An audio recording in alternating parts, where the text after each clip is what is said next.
அரசியல் காழ்ப்புடன் நேர்மை திறனற்று நம்மளை பற்றி குற்றம் சாட்டியுள்ள குறுகிய மனம் கொண்ட முதல்வர் அவர்களுக்கு ஒரு சில கேள்விகள்.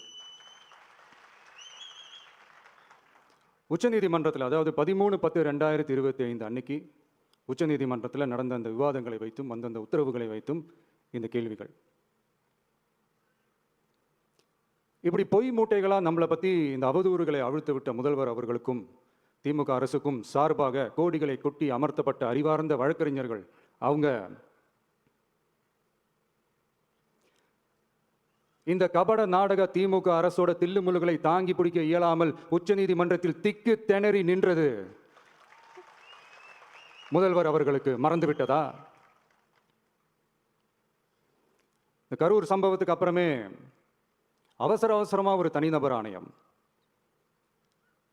அந்த தனிநபர் ஆணையத்தை அவமதிக்கிற மாதிரி அரசு உயர் அதிகாரிகள், காவல்துறை உயர் அதிகாரிகள் எல்லாருமே நம்மளை பற்றி ஃபுல்லாக இந்த அவதூறுகள் பரப்பி ஒரு செய்தியாளர்கள் சந்திப்பு அவசரமா.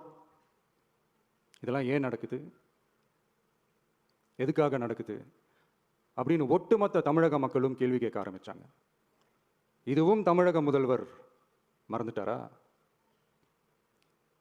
அதுக்கப்புறம் அந்த தனிநபர் ஆணையத்தை தலையிலேயே கொட்டி வீட்டுக்கு அனுப்பிச்சிட்டாங்க. அது வேறு விஷயம்.